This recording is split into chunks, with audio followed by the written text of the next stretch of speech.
The Last Call at Smoky Joe's, a Nico Rinaldi mystery. The sax was silent now, just the low hum of neon and the drip of a faucet somewhere behind the bar. Smoky Joe's was the kind of place that always smelled like yesterday's whiskey and last year's regrets. But tonight the stench ran deeper. Lena Rose was sprawled on the floor of her dressing room, head tilted to the side, her eyes still open. The mic cord wrapped around her neck told the whole story without saying a word. Strangled. Quietly. Professionally. Whoever did it knew exactly what they were doing. I'd heard Lena sing 100 times, voice like velvet over broken glass. She sang about heartbreak, but never let it break her. Tonight someone made sure she'd never sing again. Frank Kowalski sat hunched at the far end of the bar, nursing something amber that wasn't helping his shaking hands. 20 years pouring drinks in this dive, and he looked like he'd aged a decade since closing time. "What happened tonight, Frank?" He glanced up, eyes bloodshot and darting. "She stayed after everyone cleared out. Said she had a meeting with someone important. Business." His voice cracked on the last word. "Didn't say. Could have been anyone." Frank's hand trembled as he reached for his cigarette pack, left-handed. Marlboro Reds. Same brand I'd seen crushed in Lena's ashtray. The dressing room was small and cluttered, thick with the smell of sweat, powder, and cheap perfume. But there was something else cutting through. Cologne. Expensive. The kind that costs more than most people make in a week. Sharp and foreign, like it didn't belong in the place where dreams went to die. Lena's lipstick-stained glass sat on the vanity, a trace of gin and lemon clinging to the rim. But it was the ashtray that caught my attention. 2 cigarettes, one smoked down to the filter, lipstick on the tip, Lena's signature red. The other barely touched, crushed hard like someone was making a point. No lipstick, left-handed stubbing pattern. A black matchbook lay beside the mirror, gold lettering on expensive cardstock. The Velvet Room. Classy joint across town. Clean floors, cleaner money, and clientele that wouldn't be caught dead in a place like Smoky Joe's. I picked it up. 3 matches missing. Fresh creases in the cover. "Frank, you ever been to the Velvet Room?" His laugh was bitter. "As a customer, on my salary, might as well ask if I summer in Monaco." He took a long drag from the cigarette. "But I've worked some of their private parties. Bartending gigs when they need extra hands. Cash under the table." "Recently?" "Last month. Good money," but he trailed off and stared into his glass. "But what?" "Nothing. Just a different world over there." Frank set down his glass harder than necessary. "Anyway, past couple weeks, Lena had been talking about some hotshot talent scout she met. A French guy. Fancy suit, big promises. Said he was going to make her a star." Frank's voice turned acid. "Vincent something.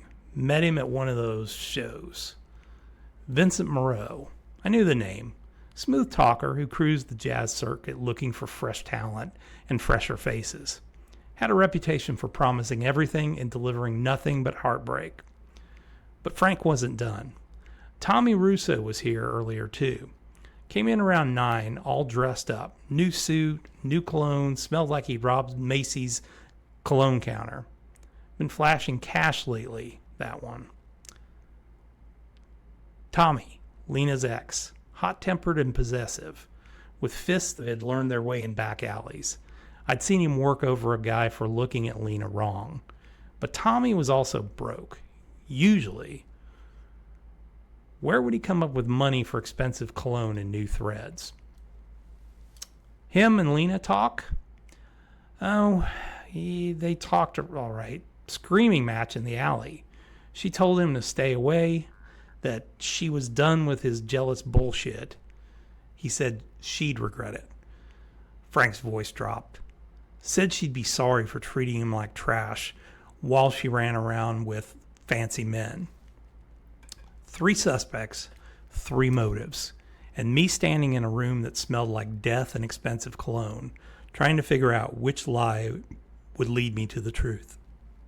I stepped back into the main room. The club felt now smaller, meaner. The kind of place where people came to forget the troubles and ended up creating new ones. Lena had been the bright spot in this darkness. Now someone had snuffed that light forever. Frank was pouring himself another drink. His hands steadier now, but his eyes still haunted. Frank, everything been running smooth around here lately? No problems with, I don't know, the books, the register? He froze, glass half to his lips. His eyes darted away from mine and then back. What's that supposed to mean? Just asking. Place like this, money can go missing. People get desperate. I kept my voice casual, watching his face. Lena was smart. She noticed things. Frank's face went white. The glass trembled in his hand. She never said nothing to me about any missing money. Well, maybe she was planning to. The silence stretched between us like a taut wire. Outside, Chicago wind rattled the windows, carrying the promise of another cold night in a city that didn't believe in warm endings. I left Frank to his guilt and his bottle, stepping back into the Chicago night. 2 more names on my list, 2 more chances to find Lena's killer. Tommy Russo was exactly where I expected. O'Malley's Tavern on Ashland, holding court at the pool table like he owned the place. New suit, new attitude, but still the same cheap aftershave he had always worn. Nico fucking Rinaldi, Tommy's voice carried across the bar. Heard you've been asking questions about me. Well, I'm just trying to understand what happened to Lena. Tommy's face darkened. What happened is some bastard killed the best woman in Chicago.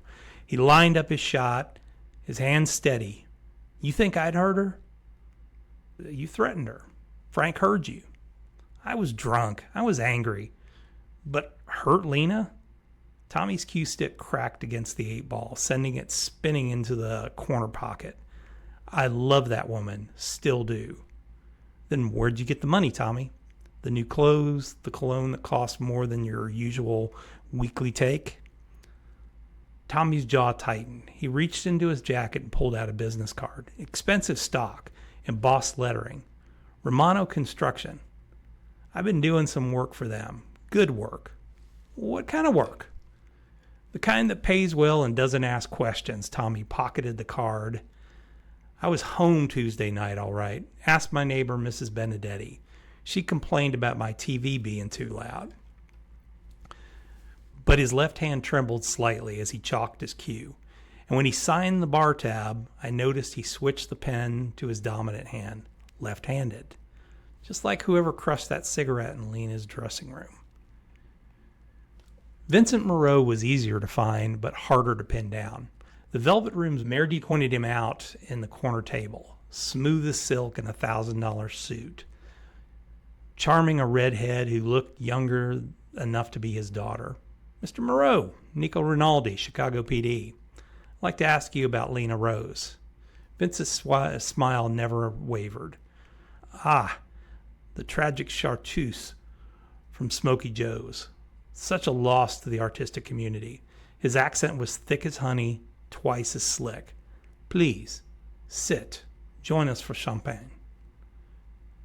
The redhead excused herself quickly. Smart girl. You offered Lena a recording contract. I offer many talented women opportunities. Most are grateful for the attention. Vincent's fingers drummed against the table. Right-handed rhythm, practiced and smooth. Lena said she was, difficult to work with. Difficult how? She had unrealistic expectations. Artistic temperament, you understand. Vincent sipped his champagne. I was on at my hotel Tuesday evening, the Palmer House. Room service records will confirm. You ever get rough with women who turn you down? Vincent's smile turned razor thin. Mr. Rinaldi, I am a businessman. I do not mix pleasure with unpleasantness. He stood straightening his cufflinks. I'll Excuse me, I have other appointments. The music industry never sleeps. But as he walked away, I caught something in his reflection in the bar mirror. His right hand was bandaged, knuckles scraped raw like he'd been in a fight. Fresh wounds from Tuesday night. 3 paths stretched out in front of me. Tommy Russo, violent, jealous, suddenly flush with cash, and wearing cologne that cost more than his usual weekly take. A man who'd promised Lena would be sorry. Vincent Moreau, predatory, talent scout with expensive tastes and a habit of leaving broken dreams in his wake. The kind of man who's seen Lena as another conquest to be discarded. Frank Kowalski, the desperate bartender, drowning in debt, skimming from the till and terrified of exposure. A man who'd been alone with Lena when she died. One of them had wrapped that cord around her neck. One of them had silenced the best voice in the worst dive in Chicago.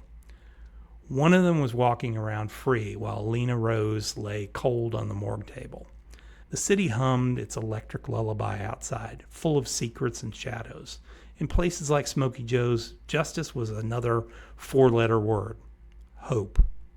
But sometimes, if you looked hard enough and cared enough to see, the truth had a way of clawing its way to the surface.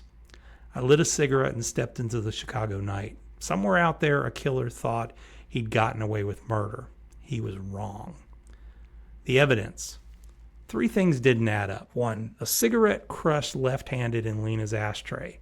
But Lena was right-handed. 2, expensive cologne lingered in the dressing room like guilt. 3, a matchbook from the Velvet Room with 3 matches missing. 3 suspects, 3 motives, 1 killer. What's your theory? Drop your answer below and tell us which clues led you there. The truth and the full story will be revealed in 7 days on the clue board. But first, we'll be dropping a new clue every day. Everyone will peel back another layer of this bloody onion. Day 1 clue drops tomorrow. Don't miss it.